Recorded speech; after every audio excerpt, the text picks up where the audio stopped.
안녕하세요. 저는 경기도에 사는 30대 여성입니다.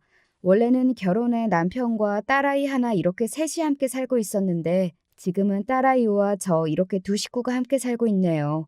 이렇게 되기까지 그동안 참 많은 일들이 있었습니다. 오늘은 그 일들에 대해 이야기해 볼까 합니다.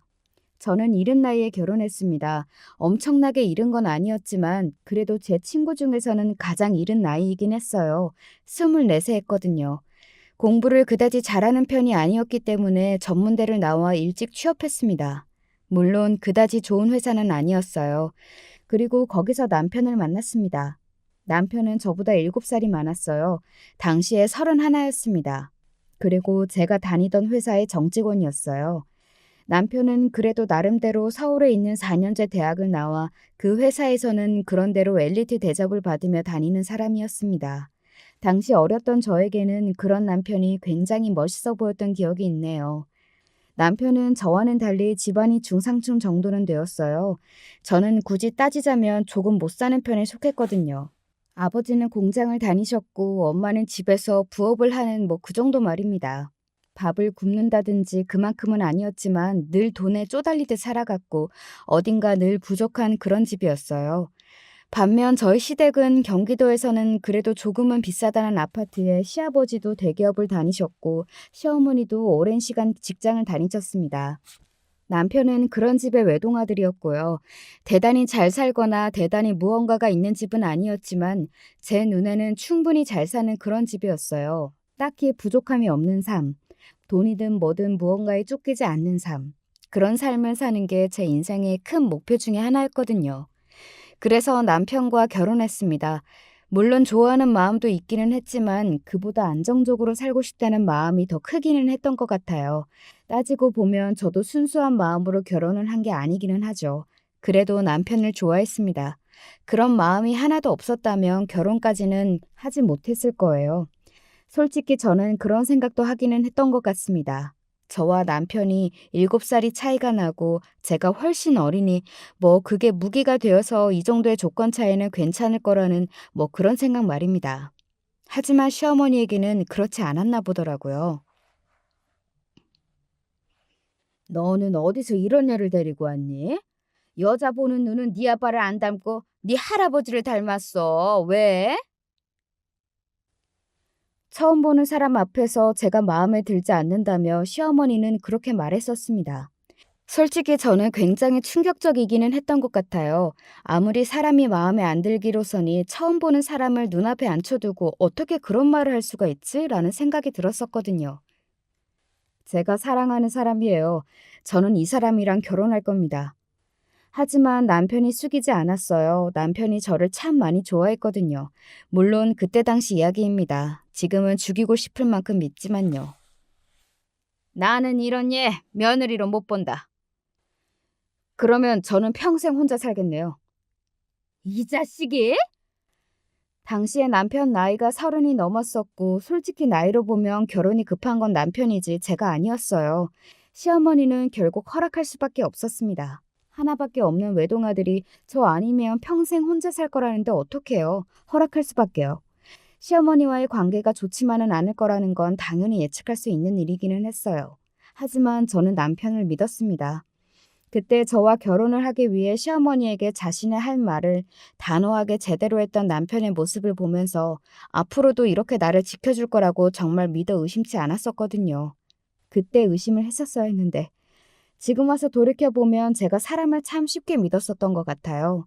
그때는 어렸으니 더 그랬겠지만 말입니다. 그렇게 저와 남편은 결혼을 했습니다.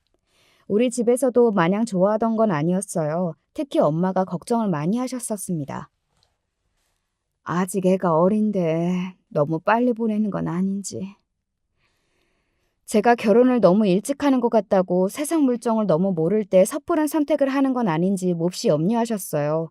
나중에 들은 이야기인데 집안 형편이 넉넉하지 않아서 제가 도피처로 결혼을 일찍 하기로 한 것 같은 게 마음에 너무 걸렸다고 하더라고요. 보통 그런 경우에는 상대방을 제대로 알아보지 않고 그냥 결혼을 하는 경우가 많으니까 혹시나 저도 그런 경우일까 봐 걱정이 되셨다고 했습니다. 결과적으로 보면 엄마가 그때 한 걱정이 다 들어맞기는 했어요. 역시 엄마는 엄마인가 봅니다. 제가 잘 알겠습니다. 평생 은진이만 보면서 행복하게 해줄게요.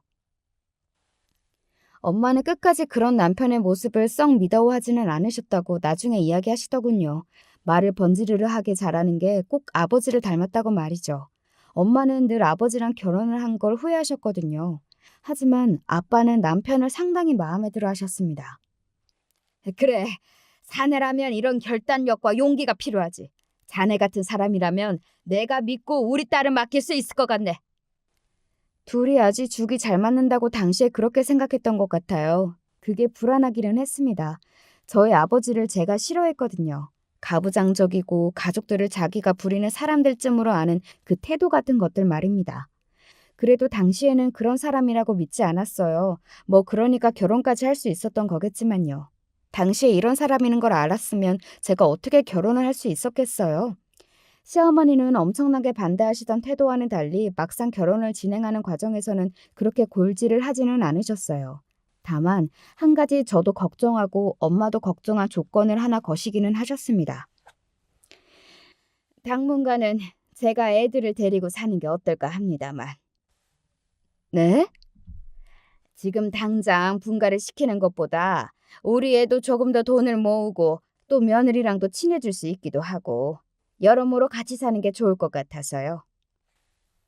아무래도 남편의 직장이자 제 직장이었던 그곳이 월급이 많은 회사도 아니었던 데다가 남편이 돈을 막 모으는 타입의 사람도 아니었기 때문에 시댁에서 돈을 보태줘야지만 분가를 할 수 있는 상황이었거든요.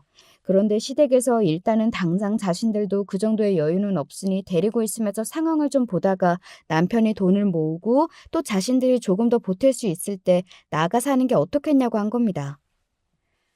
걱정 마세요. 2년 안에 나올 겁니다.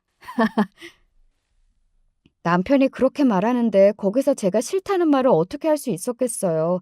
그냥 조용히 고개를 끄덕일 수밖에 없었습니다. 물론 저희 엄마는 정말 싫어라 하셨지만 뭐 분위기가 그렇게 되니 어쩔 수 없기도 했고 말이죠. 저는 그렇게 결혼하고 시집살이를 시작했어요. 그리고 그 시집살이는 생각보다 훨씬 더 험난했습니다. 너는 제대로 할 줄 아는 게 뭐니? 못 배워먹은 애들은 다 이유가 있다니까? 그 머리는 장식으로 달고 다니니? 너같이 무식한 엄마 밑에서 태어날 애가 불쌍해서라도 내가 너 끼고 살아야겠다. 폭력에 가까운 폭언들이 매일같이 쏟아졌어요. 그거 아세요? 처음에야 그런 말을 한 귀로 듣고 한 귀로 흘릴 수라도 있지. 그게 반복이 되면 정말 내가 그런 사람인가, 내가 정말로 그만큼 모자라나 이런 생각을 하게 된다는 건 말입니다. 그러고는 결국에 세뇌당해서 자존감이 바닥을 치고 내가 정말 모자라는구나 라는 생각을 하게 돼요. 제가 그랬거든요. 처음에는 내가 여기서 왜 이런 이야기를 듣고 있지? 라고 생각하던 순간들도 있어요. 하지만 어느 순간 아, 내가 정말로 모자라서 이런 소리를 듣고 있구나. 정말로 시어머니나 남편이 아니었으면 나는 시집도 못 가고 구제불능으로 살았겠구나. 그런 생각들을 하게 되더라니까요. 그리고 늘 제 편이 되어줄 것 같던 남편도 어느 순간 변했습니다. 나 너무 힘들어. 네가 뭐가 힘들어. 집에서 하루 종일 놀기만 하면서. 내가 무슨 놀기만 해. 살림하는데. 살림이 일이야? 돈 버는 것도 아니고. 그리고 그마저도 어머니랑 같이 하잖아. 너같이 팔자편한 옆에 애가 어디 있다고 힘들대? 결혼이 3년이 지나가니까 그렇게 변하더라고요. 간도 쓸개도 다 빼줄 것까지 굴었던 남편은 더 이상 존재하지 않았습니다. 시어머니와 함께 저를 구박하고 쓸모없는 사람 취급하는 남편만 남았을 뿐 말이죠. 그리고 제가 딸아이를 낳고 나서는 그 구박과 폭언들이 날로 더 심해졌어요. 우리 집같이 손이 귀한 집에서 재수없게 첫째부터 딸을 낳아? 너는 정말로 마음에 드는 구석이라고는 없고 예쁜 짓이라고는 단 하나도 안 하는구나. 어? 죄송합니다. 그놈의 죄송합니다. 네 목소리도 듣기 싫으니까 내가 허락할 때까지 입도 뻥긋하지 마. 알겠어? 네. 뻥긋하지 말라고! 이렇게 글로 쓰면서 다시 떠올리니 제가 정말이지 굉장한 시집살이를 하기는 했던 것 같네요. 여러분들이 들으시기에도 그렇죠? 어떻게 저런 소리를 듣고 그런 취급을 받으면서 그 집에서 살 수 있었던 건지 다시 생각해도 정말 제가 대단하다는 생각이 들 정도네요. 뭘 몰랐으니 할 수 있었지 지금 하라고 하면 절대로 못할 것 같기는 합니다. 시어머니는 하루라도 빨리 제가 둘째를 낳기를 바라셨지만 사람 일이라는 게 뜻대로 풀리지 않잖아요. 게다가 당시에 제 나이가 28, 남편이 35이었거든요. 임신이 안 된다면 저보다 남편이 더 문제가 있을 확률이 높을 것 같아서 한 번은 이렇게 이야기를 했던 적도 있었습니다. 병원 가서 같이 검사를 받아봤으면 좋겠어요. 라고 말이죠. 그랬더니 시어머니가 노발대발을 하시더군요. 지금 내 아들한테 문제가 있다고 생각하는 거야? 어? 아니, 그게 아니고. 그게 아니기는 뭐가 아니야? 네 말이 그 말이잖아. 같이 검사를 받아보는 게 더 좋다는 의사 선생님의 말씀을 들어서요. 됐다. 임신이 안 되는 건 여자 문제일 확률이 더 커. 내가 봤을 때는 무조건 네 문제니까 네가 더 노력을 해라. 어디서 남자한테 산부인과를 가자는 이야기를 해? 저는 몇 번을 검사를 해도 별 문제가 없다는 것을 이미 이야기 다 들은 이유였거든요. 그래서 병원에서도 남편을 데리고 오라고 한 거라고 말이죠. 하지만 시어머니는 말도 안 되는 소리를 하며 우겼습니다. 그러다 결국 1년이 지나도 아무 소식이 없자 남편에게 넌지시 병원 한번 가보라는 이야기를 하시더군요. 그리고 간 병원에서 남편이 문제가 있는 것으로 결과가 나왔습니다. 이른 나이가 아니기는 해도 임신이 안 될 나이는 아닌데 지금 정자의 움직임을 보면 또래 다른 남성분들에 비해 숫자도 활동력도 상당히 적고 약하거든요. 이런 경우에는 자연 임신이 되지 않을 확률이 훨씬 크다고 봅니다. 남편은 어딘가 굉장히 충격을 받은 얼굴이었어요. 첫째인 딸도 그래서 3년이나 걸렸구나 하는 생각이 바로 들더라고요. 그때도 임신이 늦게 되어서 시어머니에게 저만 늘 엄청난 소리를 들었었는데 말입니다. 그리고 그 소식을 저는 바로 시어머니에게 전달했어요. 뭐라고? 아휴, 그럴 리가? 사실 시어머니도 임신이 잘 되지 않아 남편 하나만 가진 거였거든요. 아마 시아버지도 비슷한 이유가 있지 않으셨을까 저는 속으로만 생각했습니다. 저는 시어머니도 속으로 분명히 그런 생각을 하셨을 거라고 생각해요. 하지만 저에게는 티를 내지 않으셨죠. 그게 뭐든 제 탓을 했어야 했으니까 말입니다.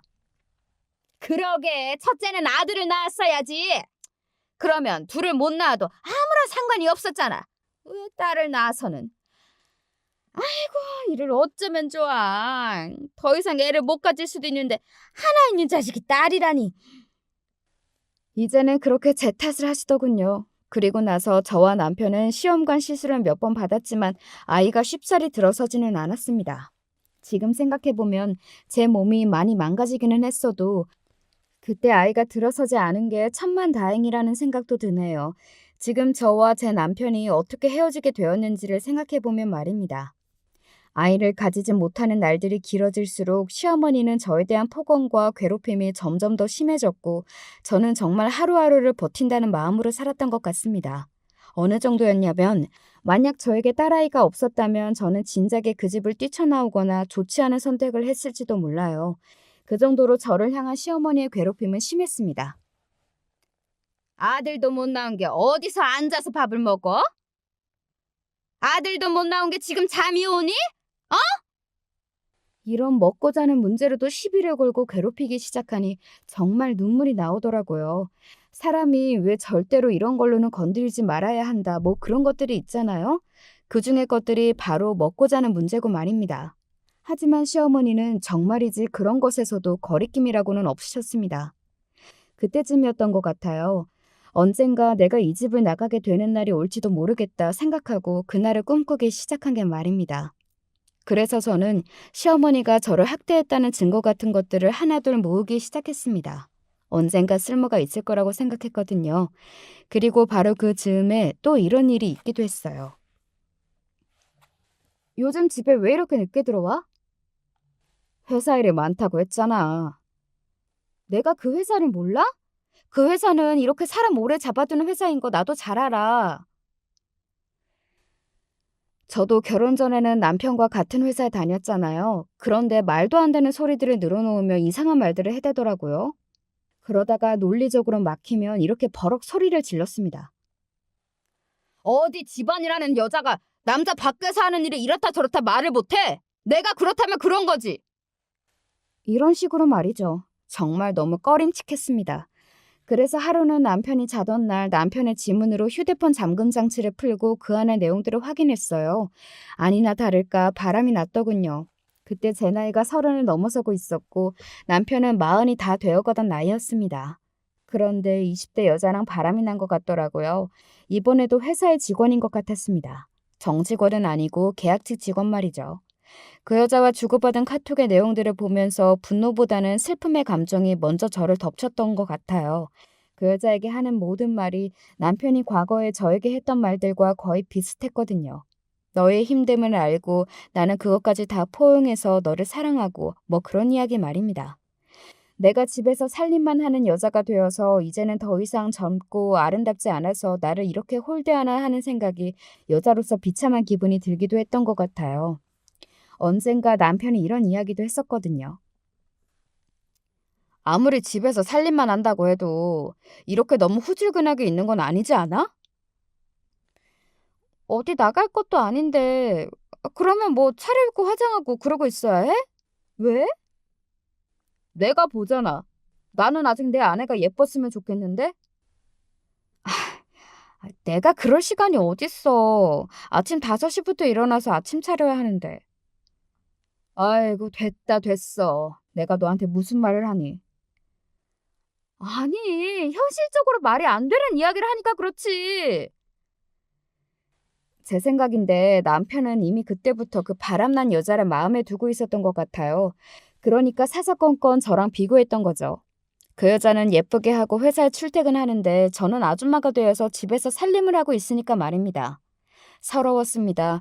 저는 이렇게 살고 싶어서 이렇게 사는 게 아니었잖아요.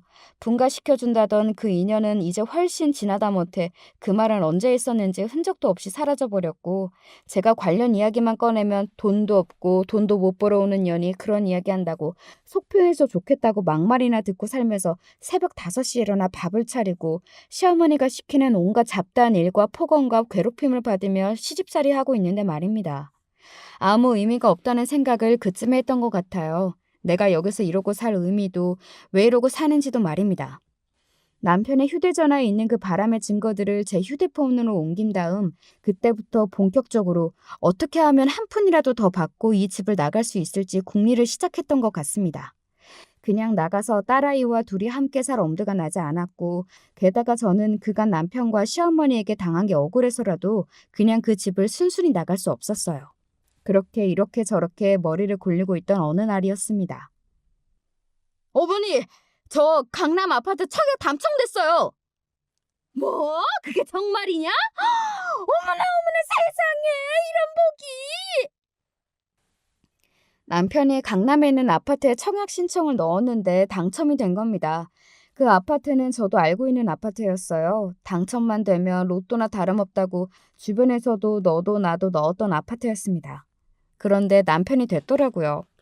저는 그쯤에는 이미 어떤 이유가 있던 남편과 헤어질 생각을 굳게 하고 있던 시점이었기 때문에 그냥 돈을 더 받을 수 있겠구나 그런 생각만 했던 것 같아요. 그런데 제가 따로 요구하지 않아도 그게 이루어졌습니다.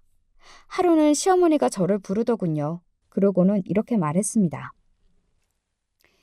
작게 시작할 수 있는 전셋집 정도는 내가 마련해 줄 테니 갈라서거라.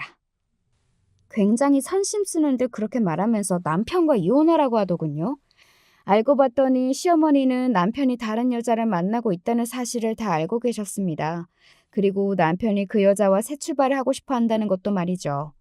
아마 시어머니의 생각에는 시험관을 받으려고 해도 나이가 많은 저보다는 어린 여자가 낫겠다고 생각했을 거고 또 저와는 이미 너무 어그러지시고 미워하는 마음도 크고 하니 더 이상 꼴 보기 싫기도 했을 겁니다. 그래도 그렇지 너무 양심이 없더군요. 시어머니가 챙겨준다고 말하던 그 전셋집은 11평의 작은 1.5룸이었고 전세가 기준 1억이 조금 넘는 집이었어요. 동네도 좋지 않았고 말이죠. 싫은데요? 시어머니는 꽤 놀란 듯 보였습니다. 시어머니 입장에서는 그만큼 저에게 굉장히 많이 챙겨주는 거라 생각했을 거고 또 평소에 고분고분 말을 다 듣는 사람이었으니 이번에도 조용히 받고 떨어질 줄 알았는데 싫다는 말이 나왔으니 말이죠. 뭐라고 했냐? 너 방금 싫다고 했냐? 네, 싫다고 했어요. 아니, 너 같은 애한테 이 정도나 준다고 하면 감지덕지하고 받아서 나갈 것이지. 지금 이게 어디서 주제도 모르고. 애비 바람난 거 다 알고 있어요. 저한테 증거도 있고요. 제 그 말에 시어머니는 입을 딱 다물더군요. 정말로 그동안 저를 바보 등신 머저리 취급하고 있었구나 하는 것을 단번에 알 수 있었습니다. 제가 알고 있을 거라는 생각은 정말 하나도 못한 듯 보였어요. 그, 그, 그게 뭐? 남자가 사회생활을 하다 보면 바람도 나고 그럴 수도 있지. 사람들도 그렇게 생각하는지 한번 볼까요? 저 소송할 거예요. 이게 어디서? 그리고 어머님이 그동안 저한테 막말하신 거, 괴롭히신 거, 그런 것도 저한테 이미 다 증거 있어요. 제가 그동안 그냥 당하고만 있었을 거로 생각하세요? 시어머니는 그때부터는 굉장히 당황한 기색이 역력했습니다. 저희 시어머니가 외부의 시선에 굉장히 신경을 많이 쓰는 사람이었거든요. 그래서 저와 밖에 나가는 날에는 세상에서 가장 상냥하고 사람 좋은 시어머니 행세를 했고 말이죠. 그래서 동네 사람들이나 시어머니의 지인들은 시어머니가 저한테 집에서 이런 말과 행동을 한다는 것을 전혀 몰랐어요. 아마 꿈에도 생각하지 못했을걸요? 너 지금 나 협박하는 게냐? 어머님이 저한테 어떻게 하셨는지 그 누구보다 잘 아실 테니 그게 협박이라고 느끼시는 거면 어머님도 저한테 잘못하셨다는 걸 아시는 거네요? 다른 사람들이 알면 안 된다고 생각하시는 거죠? 시어머니는 그런 저에게 반박은 하지 못하고 이년이 하면서 부들부들 떨고 있기만 하더군요. 그런 시어머니에게 시어머니가 저한테 했던 이야기 몇 개가 녹음된 파일을 들려드렸습니다. 새삼스럽더라고요. 아마 시어머니가 느끼기에도 새삼스러웠을 겁니다. 자기가 그렇게 폭언할 때는 몰라도 그 폭언을 하는 자신의 녹음된 목소리를 듣는다는 건 말입니다. 가만히 듣고 있던 시어머니의 안색이 하얗게 질렸습니다. 저는 시어머니의 그 표정을 보고 확신할 수 있었어요. 내가 달라는 대로 주겠구나. 아니면 혹은 본인이 맡고 싶은 만큼 큰 금액을 나에게 주겠구나 하는 걸 말이죠. 그리고 며칠 뒤 시어머니는 저에게 5억을 주겠다고 했습니다. 물론 남편의 바람과 그리고 본인이 폭언했던 그 녹음본을 영원히 풀지 않는다는 조건으로 말이죠. 5억이나 되는 돈을 주겠다 이야기하는 시어머니를 보니 문득 이런 생각이 들더군요. 제가 그렇게 싫으세요? 그래. 그리고 이제는 더 싫다. 이렇게 음흉하게 뒤에서 남의 흠이나 잡는 아이라는 걸 알았으니 네 얼굴 보는 것도 너무 싫어서 온몸이 떨려. 그러니까 저한테 그렇게 안 사셨으면 됐잖아요. 나는 네가 처음부터 싫었어. 네 년이 강남 아파트에 편하게 사는 꼴을 내가 어떻게 보냐? 죽어도 못 보니까 이 돈 들고 썩 꺼져. 그리고 내 눈앞에 내 아들 눈앞에 다시는 나타나지 말거라. 알겠냐? 시어머니와 제가 그렇게 이 결혼을 정리하는 동안 남편은 아무것도 하지 않았습니다. 정말 비겁하고 치졸하죠? 그래도 거의 8년을 한 집에서 부부로 살았는데 저에게 미안하다는 사과 한마디 없었어요. 그저 입을 꼭 다물고 가만히 자신의 엄마 뒤에 숨어서 이 모든 상황이 마무리되기를 바라고 있을 뿐이었죠. 새삼 내가 저런 인간을 남편이라고 믿고 의지하고 살았다니 하는 큰 후회가 밀려오더라고요. 그래도 모든 과거를 후회하지는 않으려고요. 어쨌든 저에게는 눈에 넣어도 아프지 않을 사랑하는 딸이 있으니까요. 그렇게 저는 남편의 외도도 시어머니 학대도 그 어디에도 발설하지 않겠다는 각서를 쓰고 5억을 받아 합의 이혼을 했습니다. 8년이 넘는 세월 동안 그렇게 갖은 학대를 받고 인간 취급을 받지 못하고 산 대가로 누군가는 적다고 생각할 수도 있겠지만 저로서는 그게 최선이었던 것 같아요. 변호사들에게 상담 받아봐도 소송으로는 그만큼 큰 금액을 받을 수 없을 거라고 했고 제 분풀이보다 앞으로 살아갈 날들이 더 중요하다고 저는 그렇게 생각했거든요. 저는 더 이상 그들과 엮이고 싶지 않았습니다. 얼굴만 봐도 그 시절에 제가 괴롭힘 당했던 일들이 트라우마처럼 떠올라 고통스러운데 복수고 나발이고 하고 싶다는 생각조차 들지 않았습니다. 사람들은 제가 이렇게 이야기하면 호구라고 생각할 수도 있겠지만 제 심정이 그랬어요. 그래서 그냥 어느 정도는 이 지옥 같은 곳을 벗어난다는 마음으로 신나서 도장을 찍어줬던 것 같기도 합니다. 그리고 진짜는 그 다음부터였어요. 정말 상상하지도 못했던 방향으로 일이 흘러갔거든요. 아마 들으시는 분들도 뭐 저렇게 되냐? 하실 겁니다. 자, 이제부터는 그 이야기를 해드릴게요. 저는 받은 5억으로 집부터 계약했습니다. 전셋집을 들어갈 수도 있었지만 뭐 마음의 안정을 위해 집을 사고 싶었어요. 그래서 경기도에서도 조금 한적하다 는 곳으로 이사를 알아보고 3억이 채 되지 않는 금액으로 딸아이와 둘이 살 수 있는 조그만 집을 얻었습니다. 친정집 주변이기도 했고 말이죠. 그리고 이사를 하자마자 운이 좋게도 저를 안쓰럽게 생각하던 지인을 통해 일자리를 소개받을 수 있었어요. 그래서 아이는 잠시 엄마한테 하루에 몇 시간 정도 맡기는 걸로 하고 일을 시작했습니다. 아이가 6살이 되던 해였기 때문에 어느 정도는 엄마 손을 조금 떠나도 되는 때이기도 했고 또 아이가 외할머니를 무척이나 좋아하기도 했어요. 저는 이혼하고 나니 인생이 잘 풀리는 것 같다는 느낌을 받으며 하루하루를 더없이 행복하게 지내고 있었습니다. 누군가에게 감시받지 않아도 되는 것, 폭언과 괴롭힘 등등으로부터 해방된 삶이 얼마나 안락하고 편한지를 느끼며 매일을 감사하게 지냈던 것 같아요. 그들이 떵떵거리고 살든 말든 솔직히 저는 관심이 없었습니다.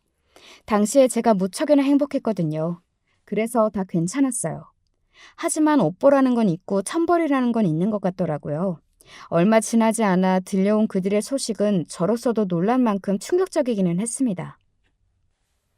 우선 남편이 만났다던 그 여자 말입니다. 20대고 남편과 같은 직장에 다녔던 계약직 상간녀요. 그 여자가 사기꾼이었다고 하더라고요. 결혼하려고 시어머니가 이거저거 알아보던 중에 알게 된 모양이었습니다. 그 여자는 자신이 사기꾼이라는 게 들통이 나자마자 잠적을 해버렸고 말이죠. 그래서 여기서 무슨 사기를 당했느냐가 가장 중요하겠죠. 바로 그 아파트 청약이었어요. 그거 거짓말이래. 청약이 된 게 거짓말이라고? 오, 그 여자가 자기가 다 알아서 하겠다고 하면서 청약 신청했다 하면서 돈 뜯어가고 당첨됐다는 것도 어디서 합성해서 보여주고는 또 돈을 뜯어갔다던데? 청약된 것도 애초에 거짓말이고 없던 일이래. 뭐? 그리고 그걸로 뜯긴 돈이 5억이 넘는다던데? 사람이 멍청해도 정도가 있지 여자의 눈이 멀어 제대로 된 판단을 못한 것 같더라고요. 누가 봐도 허술한 사기 수법인데 그냥 넘어간 겁니다. 여자가 자신이 대신 신청해주겠다는 말에 남편이 돈을 주고 그리고 나중에 당첨이 됐다며 합성한 사진을 보여줬는데 그걸 덜컥 믿어버린 거고 말이죠. 그리고 잔금까지 그 여자한테 다 줬다더군요. 그렇게 사기를 당한 게 총 5억이 넘는다고 하더군요. 저에게 준 돈까지 합치면 시댁은 하루아침에 10억이라는 돈을 날린 겁니다. 그 집이 그렇게까지 부자도 아닌데 그 정도의 금액이면 엄청나게 큰 금액이거든요. 결혼 준비하는 과정에서 그 여자가 자기 집 어른들을 계속 안 보여주려고 하고 또 말이 이랬다 저랬다 바뀌니까 너희 전 시어머니가 심부름 센터를 고용해서 알아봤나 보더라고. 그래서 알게 됐대. 사기꾼이라는 걸? 어, 그런 작은 회사들만 돌아다니면서 유부남 떼어내서 돈 뜯어내고 한 적이 이미 몇 번 있어서 고소도 당하고 그런 기록이 남아있었나 봐. 너희 시어머니가 뒷목 잡고 난리치는 거 보고 그랬다더라. 뭐라고? 당신 아들 주제를 좀 보라고. 저런 남자를 나 같은 어리고 예쁜 여자가 좋다고 하면 어딘가 이상하다고 생각해야 하는 거 아니냐고. 사기도 당신들 같이 주제 파악이 안 되는 사람들이 당하는 거라고. 사실 맞는 말이기는 하죠. 그리고 저도 이상하다고 생각했거든요. 남편이 볼 게 뭐가 있어서 미래가 창창해 보이는 어린 여자가 남편을 좋다고 그러는 건지 말입니다. 저는 그냥 눈에 뭐가 씌어서 그런가 보다 하고 넘겼는데 역시 그런 건 없더라고요. 이상하다 싶으면 그건 이상하게 맞는 것 같아요. 지인이 말을 이어갔습니다. 네 남편 완전히 정신을 놓았나 보더라고. 회사에서 멍하니 앉아서 아무 일도 못해서 윗사람들에게 불려가고 또 임원한테 왜 그런 여자를 뽑았냐고 고래고래 소리 질러서 회사가 뒤집혔었다고요. 그 말이 웃기기는 했습니다. 지가 그런 여자한테 넘어가서 바람 피워놓고 그런 여자를 뽑은 회사 탓은 왜 해? 하여간 그 집 식구들은 자기들이 잘못한 거는 정말 하나도 생각 안 하고 남 탓만 한다니까. 남 탓 안 해야 할 일도. 그러게나 말이다. 그래서 회사도 잘리기 직전이래. 정말? 어, 아예 부서 이동을 시켰는데 거기가 하루 종일 일도 없고 책상도 없고 뭐 그렇다더라. 그냥 그만두라고 위에서 압박하는 거지 뭐. 그 치욕을 겪으면서 어떻게 회사를 계속 다니냐? 게다가 너희 남편 자존심도 세다며. 네, 저희 남편은 꼴의 자존심이 무척이나 센 사람이었거든요. 흔히들 이야기하는 그 가오가 죽는 게 싫다며 매번 부부동반 모임에도 저를 데리고 나가지 않았습니다. 뭐 다른 집 아내들은 관리도 잘해서 예쁘고 어쩌고 하면서 말이죠. 제가 아는 남편은 본인이 회사에서 그런 취급을 받는다면 얼마 버티지 못하고 금방 그만두고 나올 게 뻔한 사람이기는 했어요. 그 회사를 나와서 그 나이에 다시 어디를 갈 수 있을지는 모르겠지만 그런 냉정한 현실 파악과는 거리가 먼 사람이기도 했고 말입니다. 그리고 이번에는 또 다른 사람에게 들은 이야기인데 시어머니가 저를 학대했다는 것도 동네 파다하게 소문이 다 났다고 하더군요. 저는 정말로 소문을 낸 적이 없었거든요. 그래서 그게 어떻게 났나 했는데 사실은 동네 사람들도 은연중에 다 알고 있었나 보더라고요. 어딘가 늘 기가 죽어있는 제 모습과 간간히 집안에서 들리는 시어머니의 날카로운 고함 소리 같은 거로 말이죠. 그리고 결정적으로 딸아이가 당시에 다니던 어린이집 선생님께 이런 말을 했다는 걸 들었습니다. 저는 그 말을 듣고 가슴이 참 많이 아팠던 게 기억이 나네요. 글쎄, 미나가 자기 할머니가 맨날 자기 엄마 아야하게 한다는 이야기 들었어요? 그거 아무래도 미나 어머님이 시어머님께 학대당한다는 말 같죠? 어딘가 늘 기가 죽어 보이고 힘이 없는 모습으로 다녔던 제 태도에 그 소문이 더해져 동네 아줌마들 중심으로 그 소문이 빠르게 더 살이 붙어져서 퍼졌다고 하더군요. 제가 이혼을 하자 그 소문은 더더욱 크게 퍼졌고 남편이 젊은 여자에게 사기를 당했다는 소식까지 들리자 그 소문은 더더욱 신빙성이 생겼고 말입니다. 제가 딱히 복수를 하지 않아도 딱히 무언가를 손쓰지 않아도 그 사람들이 가장 두려워하는 것, 그 이상으로 그 인간들은 되받았어요. 시어머니는 자신이 제일 두려워하던 평판에 금이 가는 일이 생겼고 그건 남편도 마찬가지였습니다. 게다가 두 사람이 그렇게 사죽을 못 쓰던 돈까지 10억이나 날렸잖아요. 저한테 5억, 그리고 그 사기꾼 상간녀한테 5억 말이죠. 한동안은 시어머니도 남편도 정신이 나가서는 그 여자를 잡으러 다닌다는 이야기를 들을 수 있었습니다. 그런데 그게 어디 말처럼 쉽나요? 작정하고 사기를 치고 작정하고 돈을 들고 숨어버린 사람을 무슨 수로 어떻게 찾냐고요. 게다가 찾는다고 해서 그 돈을 다 돌려받을 수 있다는 보장도 없고 말이죠. 제가 아는 그들이라면 지금 정신병이 오기 일보 직전일 거라는 생각이 들었습니다. 그리고 얼마 지나지 않아 남편이 스스로 회사를 그만뒀다는 이야기를 들을 수 있었습니다. 딱 예상대로였어요. 그 자존심에 그 성격에 자신을 그렇게 대접하는 회사를 오래 다닐 수 있을 리 없었습니다. 그때쯤 한 생각이 있어요. 언젠가 나를 찾아올 것 같아. 에이, 설마 아무리 그래도 사람이라면 그러면 안 되지, 염치가 있으면. 염치가 있는 인간들이고 사람이었으면 나한테 그런 짓을 할 수 있었겠어? 이제 본인들이 준 5억이 생각나겠지. 그리고 나는 우습게 보니까 잘 꼬여내면 다시 합칠 수도 있을 거라고 생각할걸? 내가 그 사람들 제일 잘 알아. 지금 무슨 생각을 하고 있을지 너무 뻔해.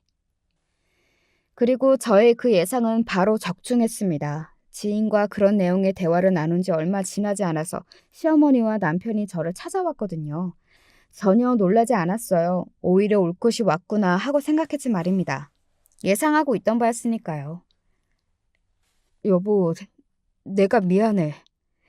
남편이 올 듯한 표정으로 저를 보며 그렇게 이야기하더군요. 남편과 시어머니는 제가 다 알고 있다는 사실은 몰랐습니다. 당신이랑 헤어져 보니까 당신이 그리고 우리 미나가 얼마나 소중한지 너무 잘 알겠더라. 나 정말 반성 많이 했으니까 다시 한번 기회를 줘. 응? 그래. 아니, 남자가 이렇게까지 숙이고 사과하는데 받아주렴. 응? 아니, 너도 여자 혼자 살기 힘들지 않겠니? 애 키우는 거나 여러모로. 저는 그런 그들을 보고 픽 비웃었어요. 남편과 시어머니는 그런 제 표정에 일차적으로 놀란 듯 보였습니다. 제가 그렇게 나올 거라고는 상상조차 못한 듯 보였어요. 정말 양심 없죠? 왜? 그 사기꾼이 도저히 잡힐 것 같지가 않아?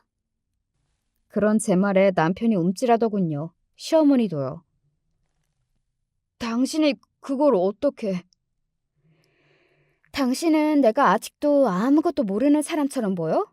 당신 그 여자랑 결혼하려다가 사기당해서 5억 넘게 날렸다며? 그 청약 당첨된 것도 다 그 여자가 친 뻥이고. 아, 아니 여보, 그거 아니라도 나는 당신의 제일 어디서 여보 소리가 나와? 너랑 나랑 도장 찍은 거 기억 안 나? 남남이라고! 남편은 제 그 단호한 태도에 놀란 듯 했습니다. 그리고 그건 시어머니도 마찬가지인 듯 보였어요. 저는 시어머니에게 하고 싶었던 말을 하기 시작했습니다. 방금 그러셨죠? 여자 혼자 살기 힘들 거라고, 아이 키우기 힘들 거라고. 아니요. 저는 지금 세상 그 어느 때보다 행복해요. 매일 아침 어머니의 그 포근에 잠에서 깨지 않아도 돼서 행복하고, 잠을 자는 것도 먹는 것도 심지어는 화장실에 가는 것도 어머니 눈치를 보던 시절에서 벗어나서 이제 숨을 쉬고 사람 사는 것 같다고요. 그거 아세요? 저 그 집에 살 때는 하루에도 12번 죽고 싶었던 거? 아니, 내가 뭘 얼마나 그렇게 했다고. 뭘 얼마나 그렇게 해요? 사람이 양심이 있으면, 그리고 생각이 있으면 내가 다시는 그 집에 돌아갈 거라고 생각을 한다는 것 자체가 말이 안 되지 않아요? 아무리 바보고 아무리 멍청해도 어떻게 내가 그 집에 다시 기어들 거라고 생각하냐고요. 자신들이 한 짓을 모조리 까먹지 않는 이상. 시어머니는 여전히 조금은 억울한 표정이었지만 아무 말도 하지는 않았습니다. 저는 차라리 밖에서 죽으면 죽었지 그 집으로 다시 돌아갈 일은 없어요. 그러니까 포기하시고 돌아가세요. 인제 와서 이러시는 거 저한테 준 5억이 아까워서 그러시나 본데, 그게 제가 다 알아보니까 다시 받아가실 수 없는 돈이에요. 그니까 포기하세요. 그렇게 이야기하고 그 자리에서 벌떡 일어서서 나왔습니다. 뒤에서 저를 부르는 남편의 목소리가 들려왔지만 돌아보지도 않았어요. 저는 그들의 얼굴을 보고 있는 것만으로도 숨이 턱턱 막혀왔거든요. 제가 그렇게까지 이야기했는데도 남편과 시어머니는 얼마간은 계속 저를 포기하지 않았습니다. 정확히는 저를 포기하지 않은 게 아니라 저한테 준 돈이 자꾸 생각이 났던 거였겠죠. 그때는 그 강남에 엄청나게 비싼 아파트에 들어간다고 생각하고 5억쯤이야 하며 준 걸 텐데 지금은 그게 아니었으니까요. 남편은 수시로 저를 찾아와서 너밖에 없다는 둥, 우리 세 식구 함께 살자는 둥, 이런 말도 안 되는 소리들을 해댔습니다. 세상 어느 천지에 그런 말을 믿을 여자가 있냐고요. 그리고 이제는 다 늙어빠진 그 남자란 말입니다. 취직 자리를 알아보고 있는 것 같았지만 경력이 많은 것도 아니었고 전 회사에서 좋지 않은 일로 쫓기듯 잘린 거라 그런지 취업이 안 되는 것 같더라고요. 그런데 돈은 다 날려먹었으니 일을 구하긴 했던 상황이었고 말입니다. 그것 때문에 시어머니와 남편이 하루가 멀다고 싸우는 바람에 주민들이 저 집 엄마랑 아들은 맨날 첫날 싸우냐, 며느리 없으니까 이제 아들을 잡냐, 뭐 그런 말까지 한다고 들었습니다. 그리고 그 상간녀 있잖아요. 그 여자는 해외로 도피해서 사실상 잡는 건 불가능하다는 이야기를 전해 들을 수 있었습니다. 단순히 그 여자가 혼자 사기를 쳐서 달아난 게 아니라 그 무리, 조직 같은 게 있나 보더라고요. 남편이 혼자 어떻게 잡으러 다닌다고 해서 잡을 수 없는 전문꾼들 말입니다. 경찰도 고개를 절레절레 저었다고 하니까요. 아마 잡는다고 해도 돈은 이미 그 여자 손에 없을 겁니다. 이미 다 빼돌려서 다른 곳에 넘긴 상태일 거니까요.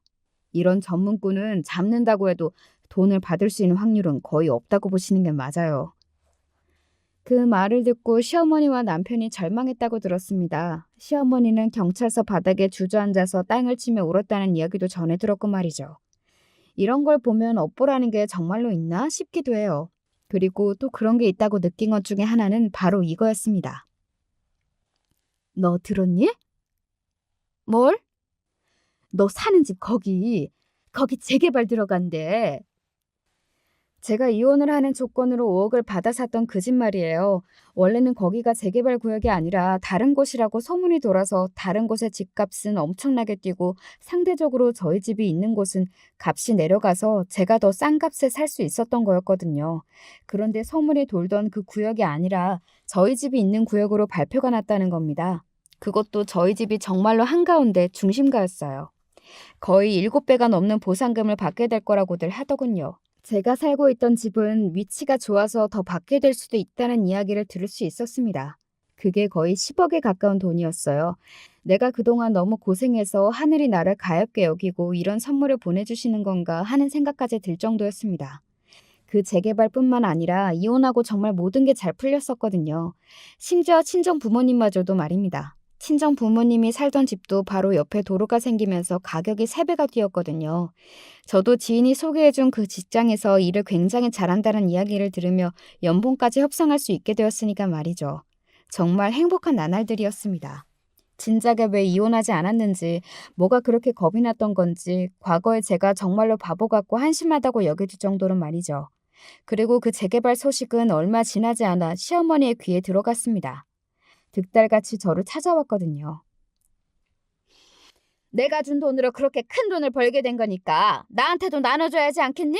그게 당연한 거지. 이런 말도 안 되는 소리를 하루 말이죠. 그게 당연한 거라뇨? 그 5억은 저한테 주신 거고 도장 찍고 합의까지 다 한 제 돈이잖아요. 그 돈으로 산 집이 가격이 오른 건데 그걸 왜 제가 어머니한테 드려야 하는 거죠?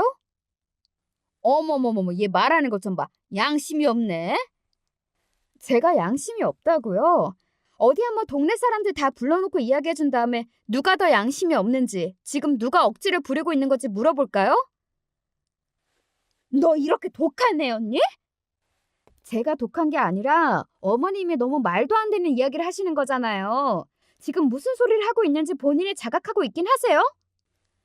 그렇게까지 이야기해도 시어머니는 도저히 돈이 포기가 안 되는지 계속해서 저한테 얼마를 달라고 요구하셨습니다. 그것도 참 기가 차다 못해 웃겼던 것 같아요. 처음에는 5억을 달라고 했다가 씨알도 안 먹히니 그 다음에는 3억을 달라고 했다가 요즘은 그러면 1억이라도 달라고 이야기하더라고요. 진짜 너무 웃기고 기가 차지 않나요? 법적으로 하세요, 법이요. 저는 그리고 그럴 때마다 법으로 해결하자는 것으로 답변하고 있습니다. 법적으로는 저는 아무 문제가 없다는 걸 이미 숱한 변호사들과의 상담으로 다 이야기를 들은 다음이었거든요. 아마 시어머니도 그걸 알아서 저한테 저렇게 억지를 부리는 걸 테고 말이죠. 저에게 이혼하라고 했을 때, 그리고 강남 그 청약 아파트와 20대라는 남편의 그 상간녀의 눈이 멀었을 때는 이런 결과는 시어머니도 상상조차 하지 못했을 겁니다. 그리고 지금 시어머니의 심정은 제가 그 누구보다 잘 알 수 있어요. 그 사람의 성격을 가장 잘 아는 게 저는 저라고 생각하거든요. 아마 시어머니는 지금쯤 분한 심정에 잠도 제대로 자지 못하고 있을 게 너무나 눈에 선하게 보였습니다. 자신을 속이고 나른 그 사기꾼 상간녀도, 그리고 이혼하고 너무 잘 살고 있는 저도 너무 화가 나고 생각하는 것만으로도 분이 차오를 거예요. 보통 제대로 된 사람이라면 그래도 자신의 업보가 있고 자신과 아들의 잘못으로 일어난 일이니 그만 잊고 새롭게 살아보자라는 생각을 할 텐데, 시어머니와 남편은 그게 되는 사람들이 아니었습니다. 아니, 애초에 그게 되는 사람들이었다면 저에게 그런 짓을 하지도 않았겠지만요. 아마 시어머니와 남편에게는 잘 사는 제가, 그리고 어쩌면 영원히 잡히지 않을 그 사기꾼 상간녀가 평생 감옥과 같은 고통을 줄 거로 생각합니다. 떠올리고 생각할수록 화가 나고 분하겠지만 어떻게 할 수 있는 방법이 없으니까요. 게다가 계속 되새김질하며 떠올릴 테고요. 그런 그들을 생각하면 더더욱 행복하게 살아야겠구나 하고 매번 다짐하게 되는 것 같아요. 그게 최고의 복수라는 걸 제가 그 누구보다 잘 알고 있으니까요. 저는 이제 그만 여기서 사연을 줄여야 할 것 같네요. 어떻게 들으셨는지 모르겠어요. 재미있고 또 속 시원한 이야기가 되었으면 좋겠습니다. 많은 분이 그렇게 들어주셨으면 하는 마음으로 썼거든요. 그리고 저는 이제 어느 정도 마음의 정리가 다 되었어요. 상처도 치유가 되었고요. 아마 그러니 이 이야기를 남에게 할 용기도 생긴 거겠죠. 다음 달에 친정 부모님과 집을 합쳐 이사하기로 했습니다. 여러모로 같이 사는 게 더 좋을 것 같아서요. 제가 받은 보상금과 부모님이 받은 보상금으로 동네에서 가장 좋다는 아파트를 계약했거든요. 아마 이 소식도 시어머니는 들었을 겁니다. 그리고 무진장 배 아파하시겠죠. 요즘 장마가 시작됐는지 비가 엄청 많이 오는 날이 잦더라고요. 우산 꼭 챙겨 다니시고 여름에는 냉방병도 조심해야 하는 거 아시죠? 언제 어디서나 건강이 최우선이니까 늘 건강 챙기면서 사세요. 그래야 좋은 날도 오고 하더라고요. 끝까지 들어주셔서 감사합니다.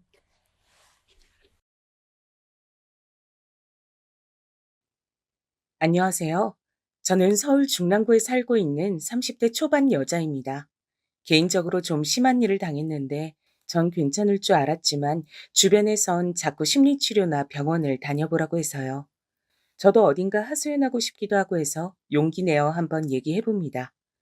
저는 2년 전에 결혼을 했고 아이는 없는 상태예요. 남편이나 저나 둘 다 신혼을 즐기고 싶었고 나이도 30대 초반, 중반 정도였거든요.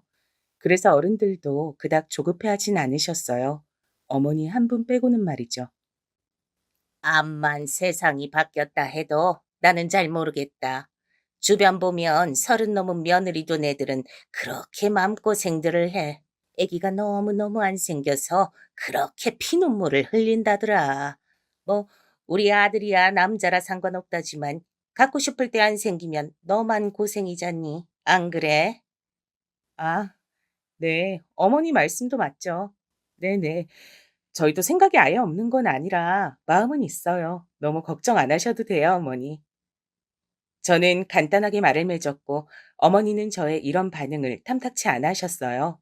물론 남편이 자기 엄마한테 충분히 어필하긴 했었더라고요. 나는 엄마한테 몇 번이나 의견을 전했어. 우리가 알아서 한다고.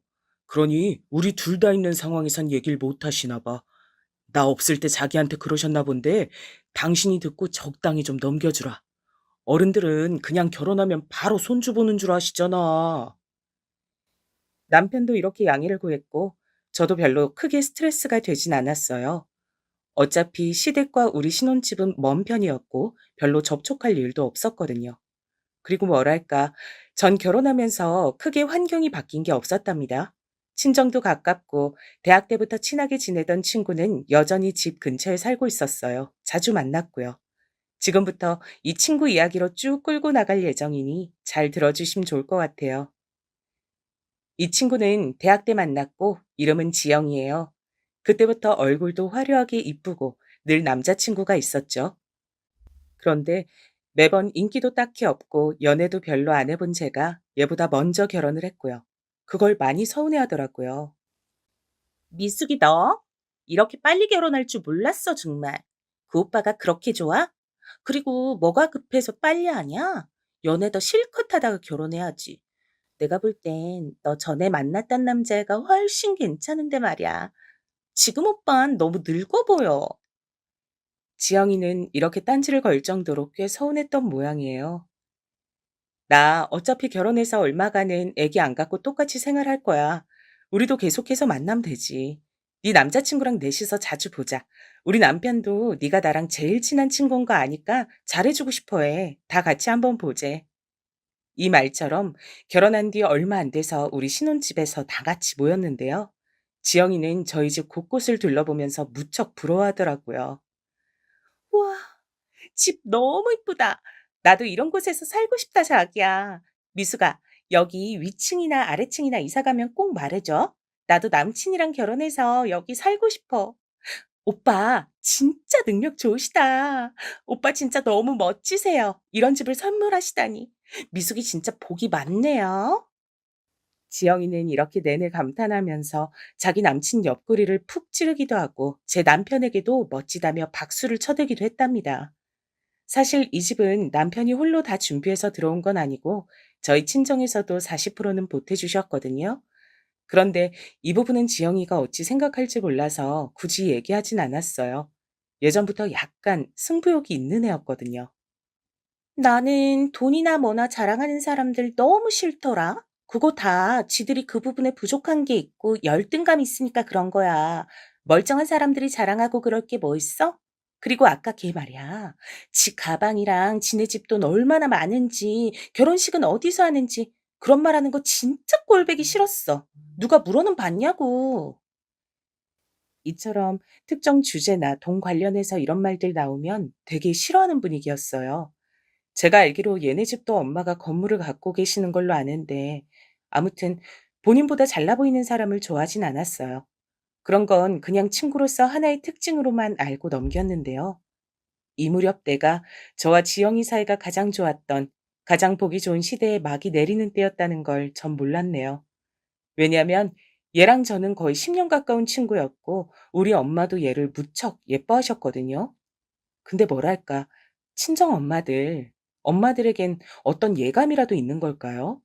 우리 엄만 원래 그런 말 절대 안 하는 사람인데 돌연 이런 말을 하시더라고요. 미수가, 너 이제 결혼했고 하니까 초반엔 집들이네 뭐네 할지 몰라도 부부 사는 집에 사람 그렇게 자주 불러들이는 거 아니야. 그리고 누구냐? 그 지영이? 걔도 결혼한 친구 집에 뭘 그렇게 자주 와? 작작 오라 그래. 그냥 놀러 오는 건데 뭐. 나 시집 가서 서운하대잖아. 집도 가깝고 전엔 자주 놀았으니까 그치.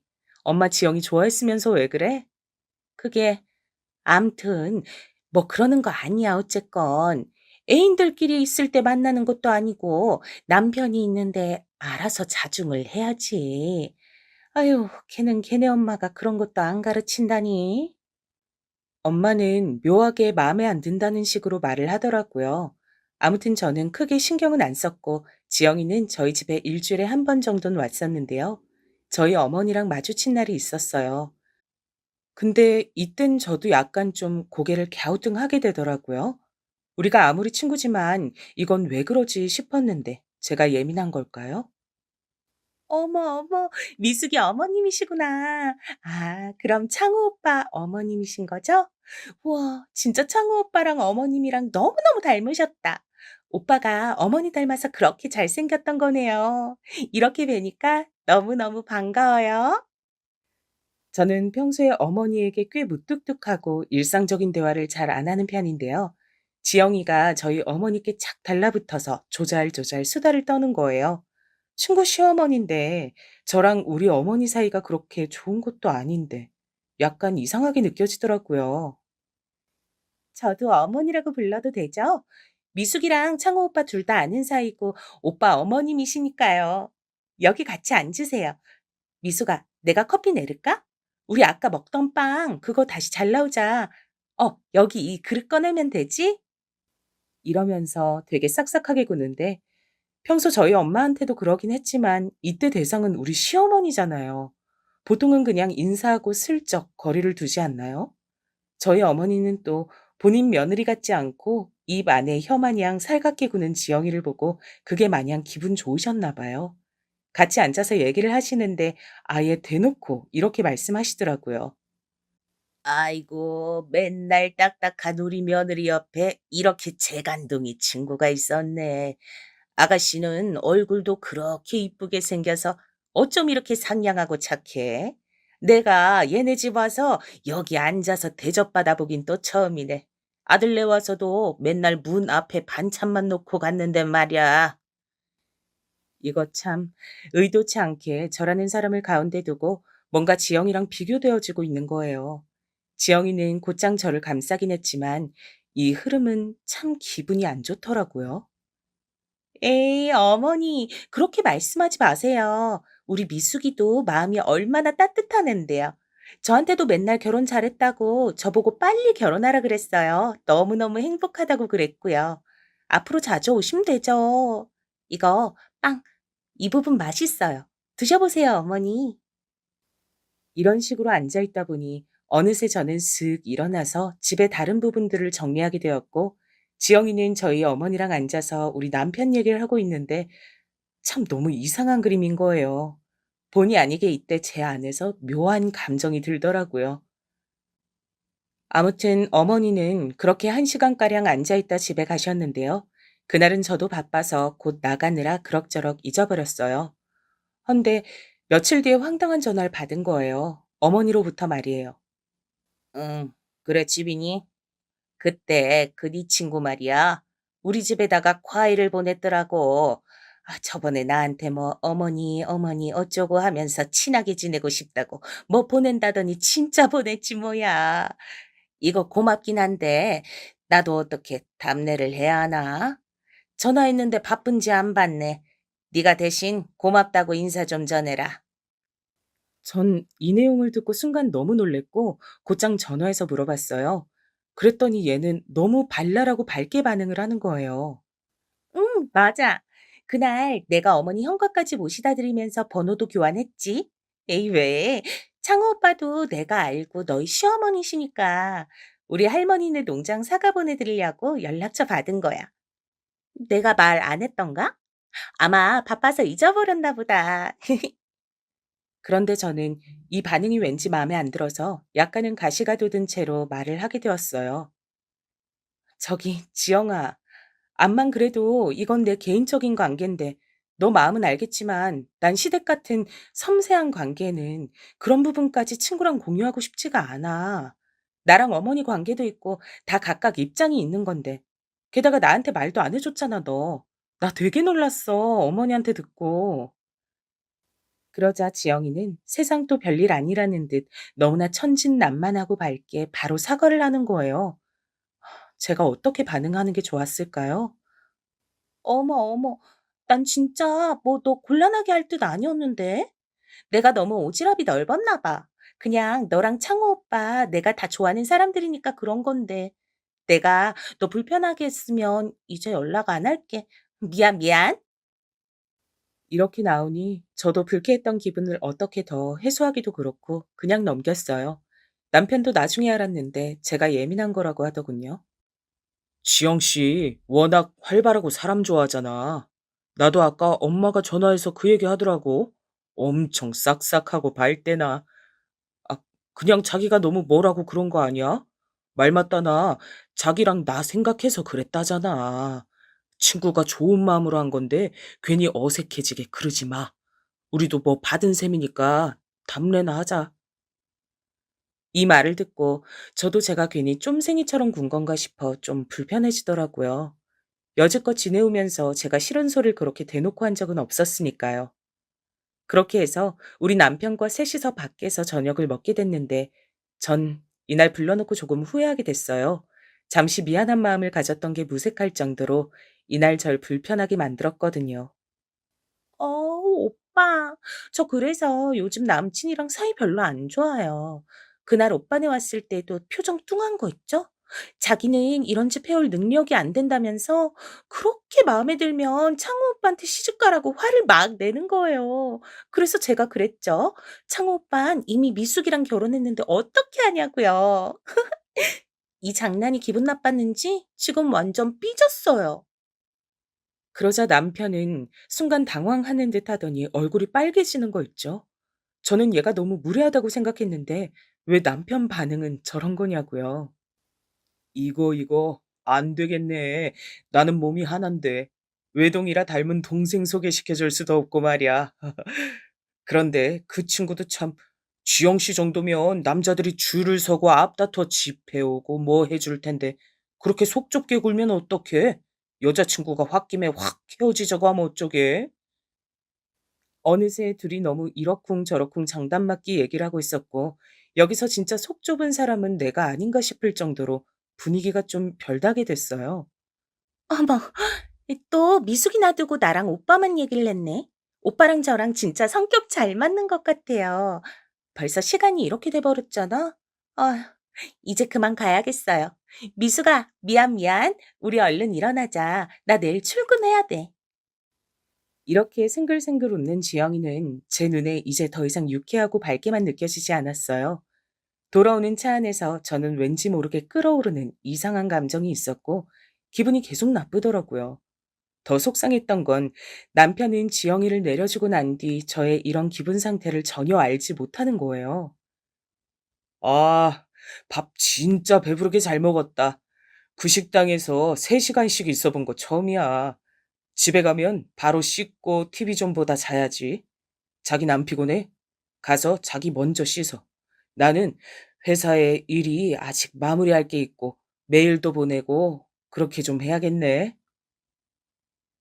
이처럼 제 기분은 전혀 캐치하지 않고 관심 없는 듯 느껴지더라고요. 저는 속내를 밖에 드러내기까지 시간이 많이 걸리는 편이라 남편에겐 어떤 속상함도 티내지 못했어요. 찝찝한 마음으로 잠들었다가 다음날 엄마에게 이런 마음을 토로했는데요. 엄마는 한창 말이 없이 응, 응 하면서 제 얘기만 듣다가 이렇게 말씀하시더군요. 보니까 이제 네가 좀 말이 통하네. 엄마가 미리 멀리 보고 이런저런 얘기 해주긴 좀 그래서 아유 그냥 옆에서 지켜보느라 얼마나 속 터졌는지 몰라. 너 지영이 기집애랑은 이제 거리 좀 더 바쁘다고 하고 자주 만나지 마. 고기집애 그런 타입이 꼭 사이에 남자 끼면 그런 식으로 머리 위에서 놀려고 한다니까. 그게 뭐야.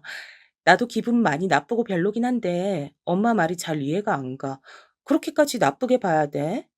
얘는 너, 네 엄마가 옛날 얘기하면 무슨 원시 시대 얘긴 줄 알지? 인간은 어딜 가나 많은 군상들이 있는 거야. 엄마가 네 아빠랑 살고 어쩌고 할 때는 그런 애들 없었는 줄 알아? 꼭 저렇게 친구가 괜찮은 남자 만나거나 결혼한 것 같으면 그 상대를 탐내는 것들이 있다니까. 지영이 그것도 그런 기미가 다 보였어. 딱이잖아, 아주. 지영이도 그런 거 같다고? 근데 걔 예전에는 걔가 훨씬 남자친구 많이 사귀었고 나는 걔보다 반의 반도 못 만나보고 결혼한 건데? 왜 그러는지 난 이해가 안 돼. 자꾸 우리 남편한테 오빠 오빠 거리는 것도 이제 거슬려, 엄마. 그러자 엄마는 한숨을 푹푹 쉬시더니 되게 극단적으로 말씀하시는 거예요. 너, 이 말 들으면 또 엄마한테 뭐라 할 것 같은데 어쩔 수 없어. 나는 너 생각해서 하는 말인 거니까. 너, 지영이랑 연락 끊어. 아예 보지 마. 김서방한테도 그 가시네 얘기 꺼내지도 말고 물어도 모른다 그래. 그냥 투명 인간처럼 네 둘 사이에서 아예 지워버려. 응? 뭐 그렇게까지 하라고? 왜 그래야 되는데? 남편도 뻔히 연락처도 알고 다 아는데 걔 우리 어머니 연락처까지 알아. 어휴, 별 진짜. 그러니까 더 연락 끊으라는 거야. 기집애가 아주 선을 모르는 척 알고 넘나드네 여시같이. 그거 내가 쫓아가서 한마디 해야 되나? 하여간 넌 내가 지금 말해줘도 못 알아먹을 테니까 그냥 연을 끊어. 바쁘다 그래. 어? 당시 엄마의 말이 너무 극단적이고 갑작스러워서 전 어제까지만 해도 밥 잘만 먹고 놀던 친구를 끊을 수가 없었어요. 헌데 그쯤 제가 얘와의 관계를 어째야 하나 고민하고 있을 때 말이에요. 마침 지영이도 뭔가 바빠졌다고 얘기를 하더니 한동안 못 봤어요. 그렇게 일주일에 한 번씩 드나들던 애였는데 직장 문제로 바쁘다더니 거의 두세 달을 못 봤거든요. 그런데 갑자기 연락 와서 이런 말을 하는데 듣고 무척 놀랐어요. 미수가, 나 너무 힘들어. 남친이 너무 좋은데 자꾸 싸우고 우리 이러다가 헤어지면 어떡하지? 너가 좀 도와주면 안 될까? 만나자고 해도 계속 피하고 좀 그래. 창호 오빠도 내 남친 몇 번 봐서 아니까 같은 남자로서 좀 보고 도와주면 안 돼? 응? 그게 무슨 말이야? 네 남친 무슨 일 있어? 왜 싸우고 왜 헤어져? 그런데 이때 지영이가 엄청 심각한 얘기를 하는데 저도 순간 긴장했어요. 듣자마자 아무래도 도와줘야겠다는 생각이 들었으니까요. 그게 이 사람 여자가 있는 느낌이 들어. 얼마 전까지만 해도 결혼하고 싶다던 사람이 자꾸 만나는 횟수도 줄이고 전화도 안 받고 말이야. 그러면서 친구들은 잘 만나고 다니더라고. 나랑 헤어지고 싶은 것 같아. 갑자기 이럴 리가 없잖아. 응? 너랑 오빠가 우리랑 같이 좀 만나서 이 사람 좀 떠봐주면 안 될까? 하도 간절하게 부탁을 하고 있었고 이 말투나 내용들을 보니 그간 저의 생각들이 참 한심하게 느껴지는 거예요. 지영이는 이렇게 지 남자친구에게 진심으로 푹 빠져 있고 하나하나 살피고 열을 올리고 있는데 말이에요. 괜히 우리 남편이나 시어머니께 싹싹하다고 제가 참 쓸데없는 의심을 했던 걸 깨달았어요. 그리하여 우리 부부와 지영이와 지영이 남친까지 넷이서 만났는데요. 특별한 소득 없이 지나갔어요. 평소처럼 그냥 같이 식사하고 별거 아닌 대화들을 하다 보니 그냥 시간이 흘러갔는데요. 단지 그 둘을 보내고 난 뒤에 남편의 반응이 좀 그렇더라고요. 당신 그 정우라는 친구한테 되게 친절하더라. 굳이 그럴 필요 있어? 남자들은 그렇게 잘해주면 착각해. 결혼한 여자건 아니건 간에. 아니, 이게 무슨 소린지 모르겠네. 오늘 보통 상황 아니었잖아. 지영이 걱정하는 것 때문에 다 같이 만난 거고, 나도 그것 좀 살피려고 정우 씨한테 커피나 이런 것 좀 챙겨준 것 뿐이야. 여하튼, 나는 그 정우라는 친구 별로야. 지영 씨도 왜 그런 놈을 만나는 건지 원. 허우대만 멀쩡하니 영 실속 없어 보여. 아마 뒤로 여자 둘 셋은 더 만날 것 같은 기생 오랍이야. 만날수록 그렇게 느껴진다니까. 이런 대화를 나누고 나니 전 영 찝찝하고 불쾌한 마음이 들었어요. 저를 생각해서 질투를 하는 건지 아님 그냥 지영이 남친이 같은 남자로서 싫은 건지 구분이 안 가더라고요. 아무튼 다음날 지영이한테 전화가 왔고 전 대강 느낀 바들을 말했어요. 남편이 했던 얘기도 살짝 수위를 낮춰서 말했는데요. 이때 지영이 반응이 왠지 좀 거슬리더라고요. 우리 남편 말로는 이 사람이 그런 얘기를 듣고 너무 예민하게 받는진 몰라도 정호 씨가 썩 마음에 안 드나 봐. 여자가 있고 어쩌고 여부야 우린 모르지만 남편 말론 정호 씨가 나한테도 너무 격이 없이 대하는 느낌이라 가벼워 보인다더라고. 아, 우스갯소리로 나한테 딴 생각 있는 줄 알았다면서 뭐라 그러더라니까. 아무튼 이건 그냥 농담으로 넘기고 널 그렇게 심적으로 힘들게 한다면 정리하는 게 좋지 않을까? 이 말에서 갑자기 지영이는 뭔가 불쾌한 듯 목소리가 굳어지더니 바로 이죽거리면서 받아치는 거예요. 제가 뭔가 잘못한 걸까요? 에? 왜 그렇게 말을. 다 떠나서 내 남친이 왜 너를? 그럴 리가 없지. 그리고 너한테? 그거 너무 같다. 내가 있는데 왜 너한테 딴 생각을 품겠어. 말이 되는 소리를 해야지. 나 같은 애를 만나면서 너를? 반대면 몰라도 무슨. 아, 내가 너무 쓸데없는 상담을 했나 보다. 얘기가 한참 산 너머로 가버렸네. 이제 신경 안 써도 돼. 그럼 나중에 연락할게. 안녕. 이러고 전화를 끊어버리더라고요. 저도 제가 별 얘기를 다 했나 싶었지만 지영이의 저 말에는 은연중 저를 무시하는 듯하게 느껴지더라고요. 여자로서의 입지론 자기가 더 우위에 있다는 느낌을 받았어요. 여하튼 저도 이때 남의 일에 다신 참견하지 않겠다는 결심을 했고 얼마간 연락하지 않았거든요. 그런데 한 3주쯤 지나 전 근래 겪은 일 중 가장 황당한 일을 경험하게 됐어요. 모르는 번호로 전화가 왔길래 받았는데 순간 너무 놀라서 말이 안 나오지 뭐예요. 네? 누구시라고요? 어머, 지영이 남친 그 정호 씨요? 아, 네네. 저기 무슨 일이세요? 그게, 음, 저랑 지영이 며칠 전에 헤어지게 됐어요. 우리 이제 안 보게 됐거든요. 아무튼 그걸 떠나 시간 좀 되실까요? 제가 미숙 씨 좀 따로 뵀으면 하거든요. 이게 뚜렷한 용건이 있는 건 아니지만 아무튼 좀 뵐 수 있을까요? 전 여기서 이상한 낌새가 느껴져 얼른 전화를 마무리 짓고 끊었고요. 너무 당황스럽고 상담할 곳이 없어 친정 엄마에게 연락을 했어요. 엄만 듣자마자 아주 펄펄 뛰셨죠. 얘 너 전화 잘 끊어버렸다. 그거 미친놈 아니야. 아니, 여친의 친구가, 아니, 그냥 친구도 아니고, 결혼해서 남편까지 끼고 넷이 만났으면서 뭘 따로 봐? 그런 놈이니까 지영이랑 헤어졌나 보구만. 됐어, 이제. 그놈도 차단해버리고 다 삭제해버려. 지영인 뭐 그딴 거나 만나가지고 너한테 이렇게 민폐를 끼치냐? 그러게, 내가 뭘 했어. 지영이라도 인연 끊으랬지? 말을 안 들어, 너는. 결국 좋은 소리를 못 들었고 이래저래 저도 고민이 많아지던 차 갑자기 엄마가 이런 말을 하시더라고요. 사실 나도 오늘 너한테 전화하려고 했어. 엄마 손목 별로 안 좋은 거 알지? 이번에 계단 내려가다가 그놈의 손목으로 잘못 짚었다가 미끄러져서 굴렀지 뭐야. 그렇게 심각한 건 아닌데 혹시 다른 데도 큰일인 거 아닌가 해서 병원 가봐야 되거든? 너 시간 되면 같이 좀 갈까? 순간 저는 제 얘기만 하느라 엄마의 근황을 이렇게 들은 게 너무 미안하더라고요. 서둘러 남편에게도 전화해서 얘기했고 기왕 이렇게 된 거 이틀 정도 엄마에게 가 있기로 했어요. 어, 장모님 아프시구나. 그래.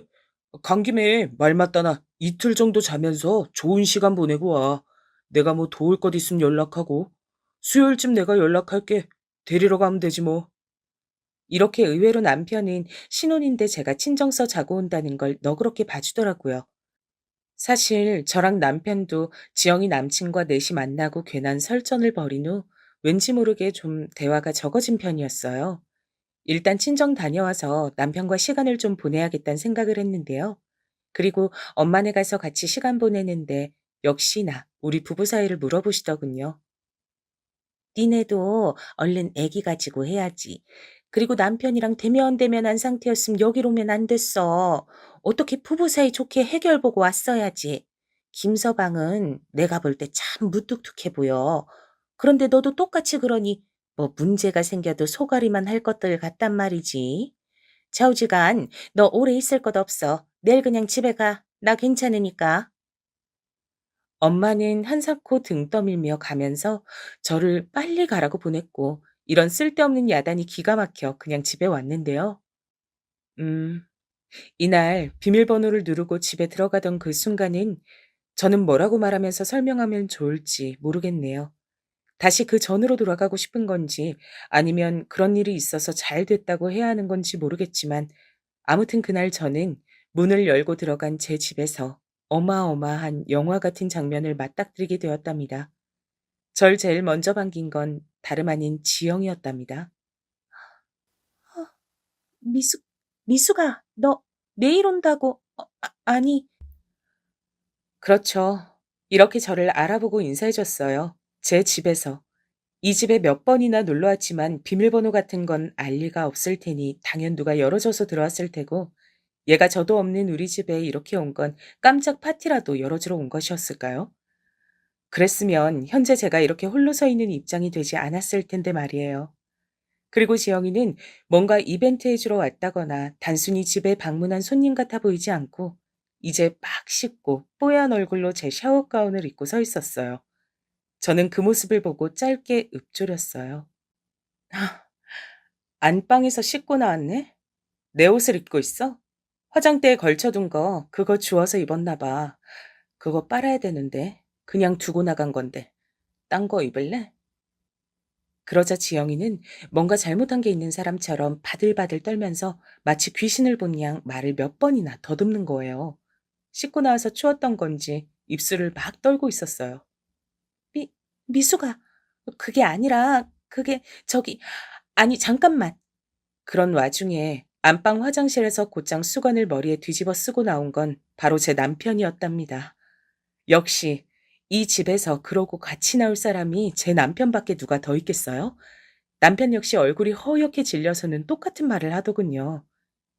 다, 당신 내일 아니 저기 당신 있잖아. 그게 잠깐만 나 옷 좀 제대로 저는 곧장 옷방 쪽으로 발걸음을 옮겼고 신혼여행 때 썼던 캐리어 큰 것 두 개를 꺼냈어요. 그리고 그걸 활짝 열어 그 안에 지금 계절에 맞는 옷들부터 차근차근 집어넣었답니다. 그런 와중에 지영이는 저를 쫓아나와 주절주절 뭐라고 말을 하는데 하도 웅얼거리며 말을 해서 잘 안 들리는 거예요.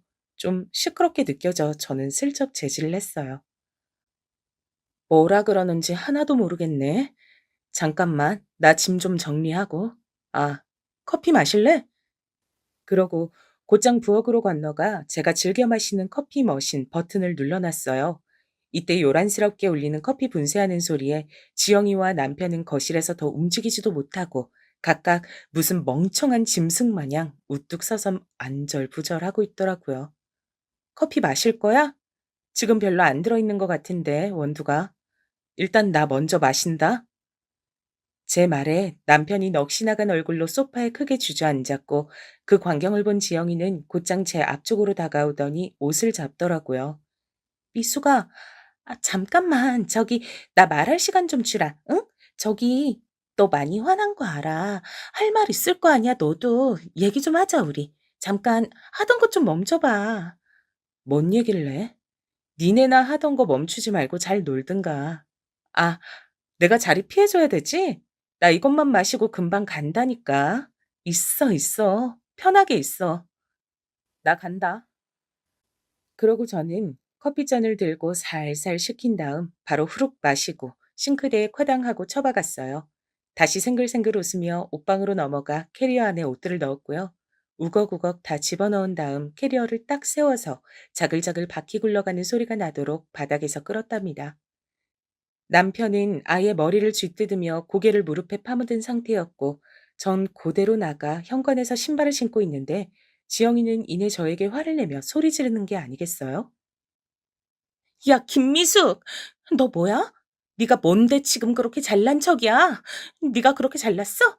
화라도 내. 지금 너 억지로 괜찮은 척, 화 안 난 척 생떼 쓰는 거 다 보여. 이제 막 현관문을 열었던 저는 그 말에 곧장 지영이를 노려보았고 그 상태로 여전히 웃음이 나와 참기 힘들더라고요. 그리고 이윽고 말을 해주었네요. 대단하다 너. 나한테 그런 말 할 정신도 있구나. 하긴 이제부터 얼마나 초조하겠어. 친구였으니까 조언 하나 해줄게. 너 곧장 산부인과 가보는 게 좋을 거야. 요가 강사한다고 몸이 재산이라던 애가 어떡하냐 이제? 부인과병 걸려서 제대로 뭐 운동하면서 사람 가르치고 할 수 있겠어? 제 말에 지영이 얼굴은 울그락불그락하다 못해 아주 무지개색이 될 지경이더군요. 억지 부리지 마, 너. 지금 이글이글 열받아서 나한테 엿먹이려고 뻥치는 거잖아. 진짜 추하다, 너. 화낼 거면 화내봐. 자존심 상한다고 얘기해보라고. 내가 먼저 얘기해볼까? 창호 오빠가 먼저 연락했고, 난 오빠가 하도 매달려서. 아, 됐어. 나 그동안 대충 눈친 챘어. 너 예전부터 내 거 쓸만한 거 있으면 맨날 달라 그러고 따라하고 가지려고 난리를 쳤잖아. 설마 했는데, 야, 어떻게 결혼식까지 와서 가방순이하고 다 돕던 년이 친구 남편까지 잡아챌 생각을 해? 화를 내라고?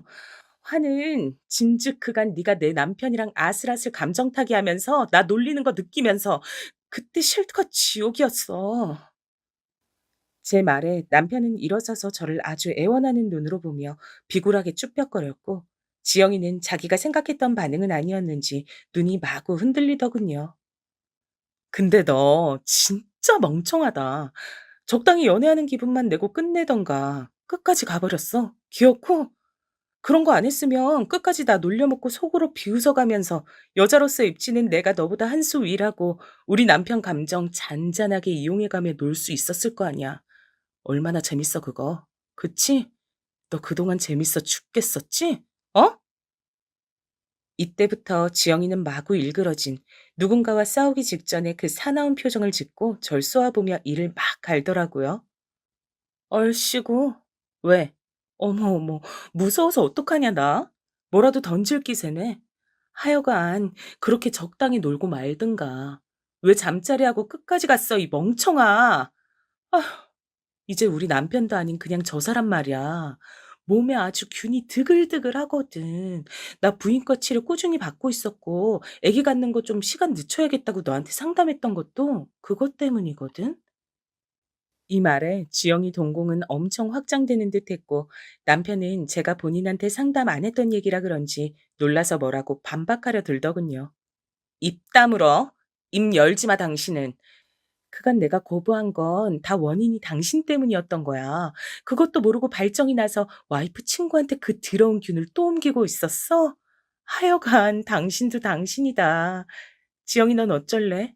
내 뒤통수 치려다 너는 온몸이 박살나게 생겼네? 불쌍해서 어째?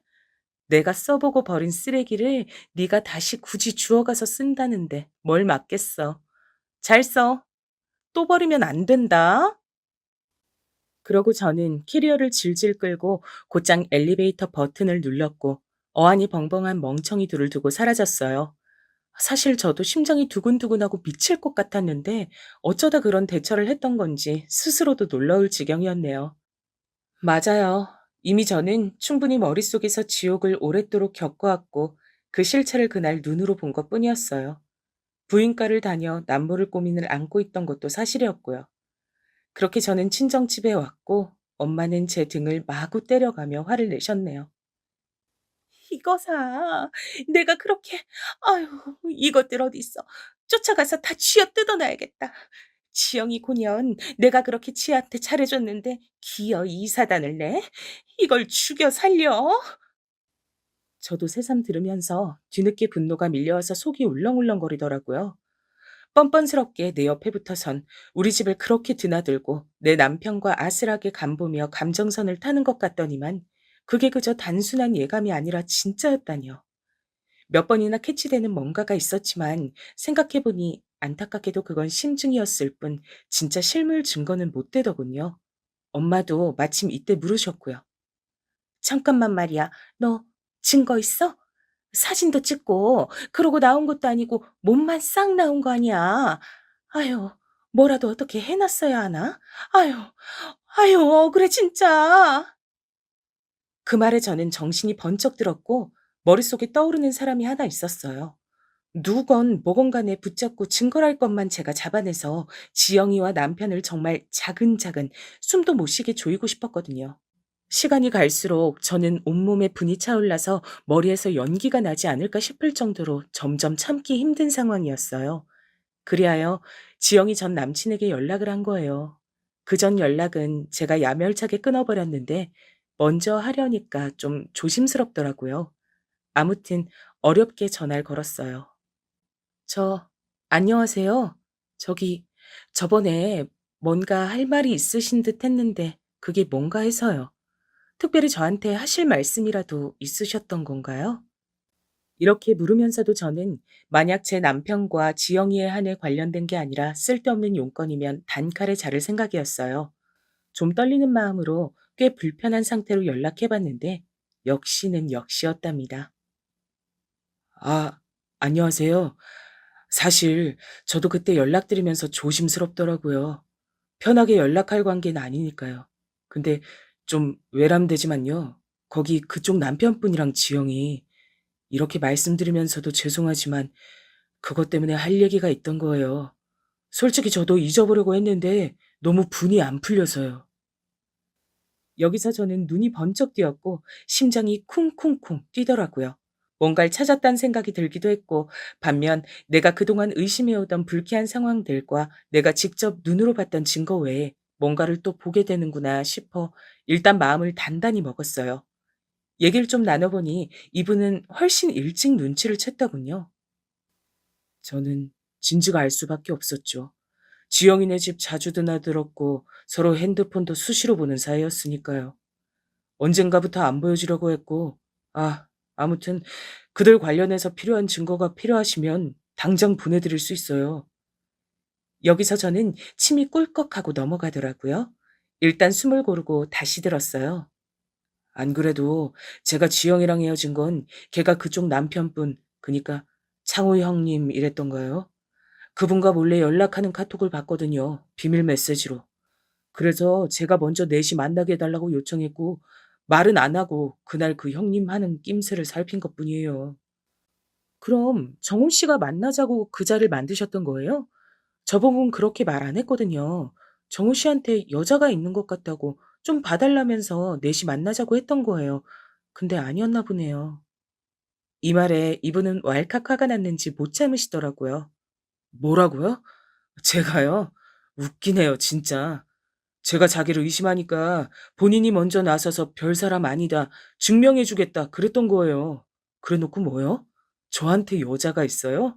와, 기가 막히네요. 결국 지영이는 자기 남친이 의심해서 저렇게 요구를 하니 어쩔 수 없이 넷이 본 거였던 거예요. 어쩐지 그때 왜 갑자기 그런 자리를 만들었나 했네요. 그것 때문에 저 역시 남편과 지영이의 사이의 의심을 살짝 걷었었거든요. 휴. 이미 헤어졌지만 저는 증거 많이 갖고 있고요. 필요하다면 드릴 수도 있어요. 자꾸 거짓말하는 거 걸리고 여친 집 앞에 웬 남자 차가 있고 설마 했는데 그게 창호 형님이었더라고요. 저야 헤어지면 그만이지만 아니 헤어지고서도 솔직히 기분 더러워요. 근데 그쪽은 더 힘드시겠네요. 그 차가 저희 남편 차였다고요? 솔직히 저는 제가 눈으로 직접 본 증거는 없었는데 저 일단 눈으로 본 못 볼 꼴은 있었어요. 근데 정호 씨는 좀 더 아시는 게 많았나 봐요. 말로 설명드리기보다 그냥 사진 다 보내드릴게요. 지영이가 하도 잡아떼서 저도 열받아서 남겨뒀던 건데 제가 갖고 있어서 뭐 하겠나요? 걔 제가 알기로 두 분 결혼하시고 얼마 안 됐을 때부터도 창호 형님이랑 몰래 연락하고 있었다고요. 그리고 이미 아신다니 말하는 거지만 창호 형님도 어지간히 지영이한테 추파 던지시던데요. 일단 한번 다 확인해 보세요. 휴.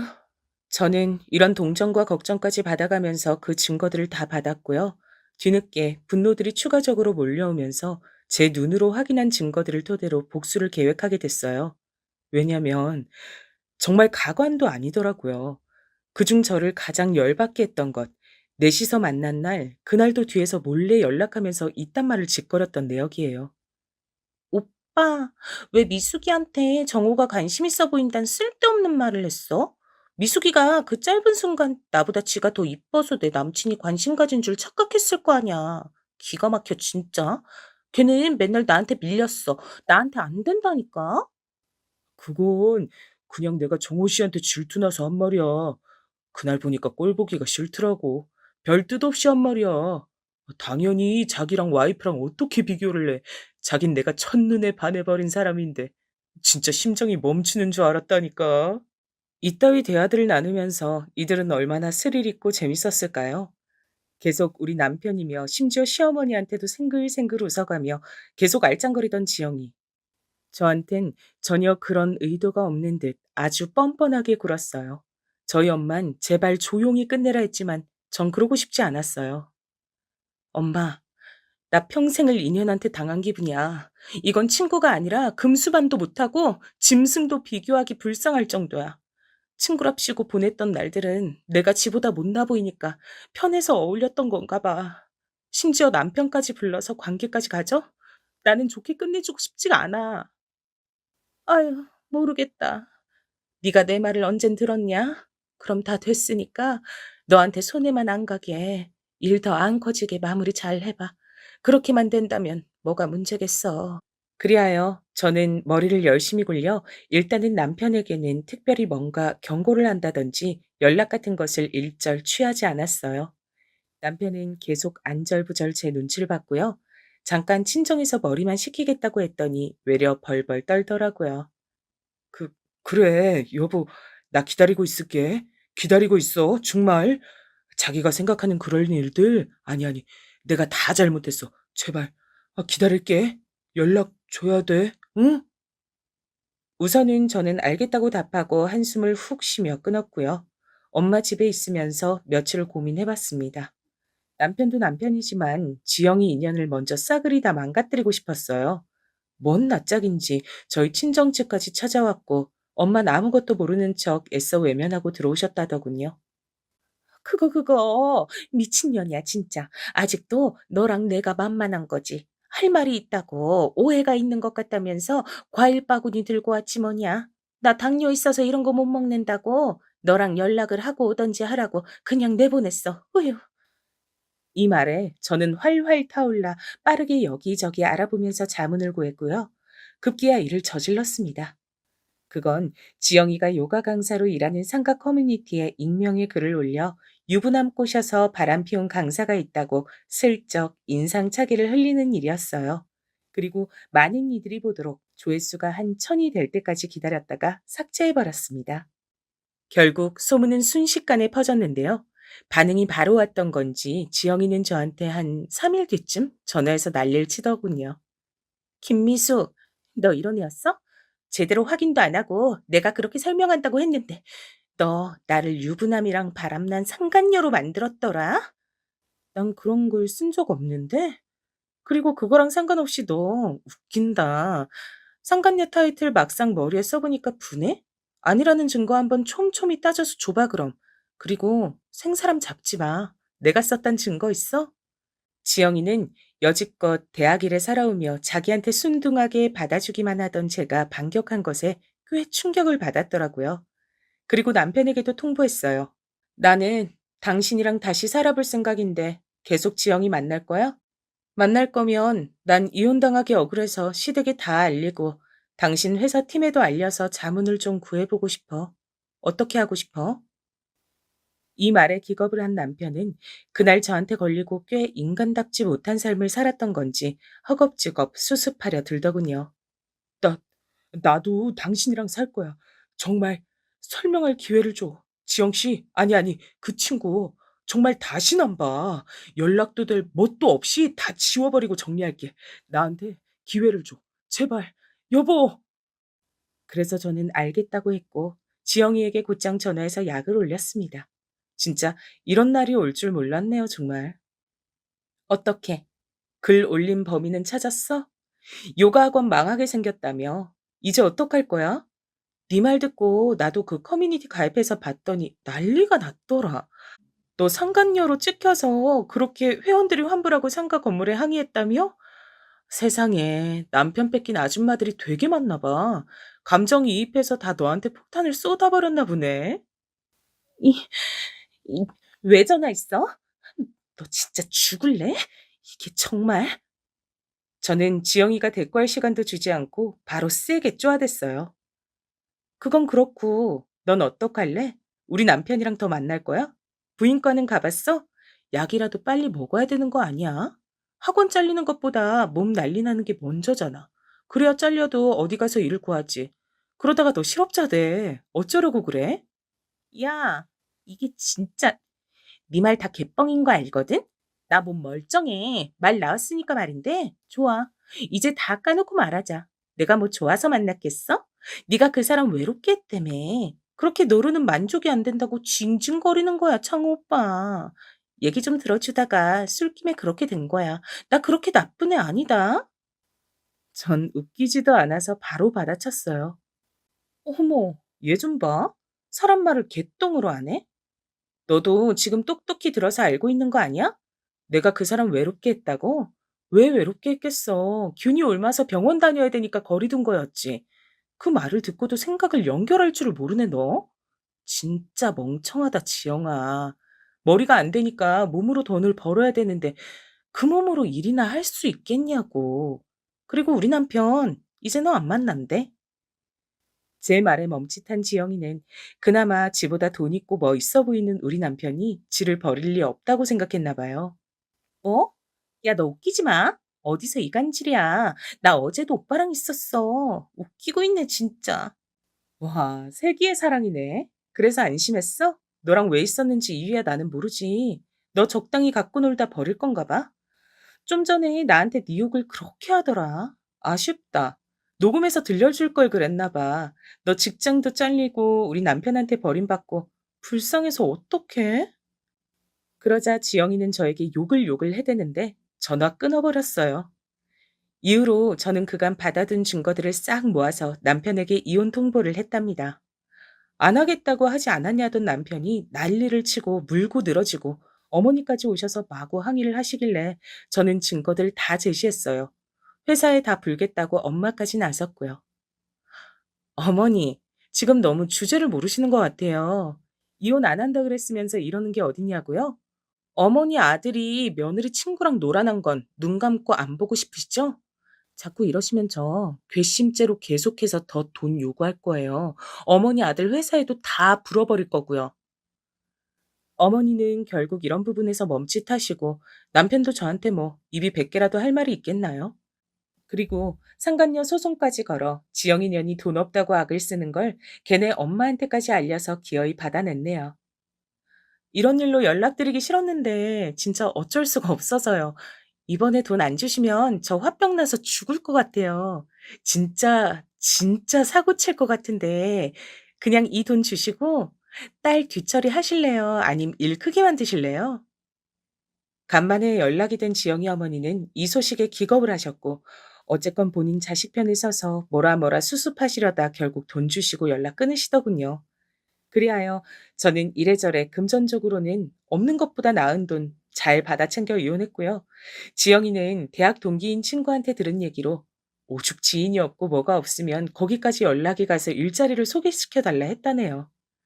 여하튼 상황은 안 좋은 걸로 알고 그 이후의 근황은 모르겠어요. 남편은 이혼하는 끝물에 저를 엄청 원망하는 듯 하더니 이유가 있었더라고요. 이혼하면 안 되는 아주 극보수적인 시댁 집안에서 사람이 아닌 존재로 찍혔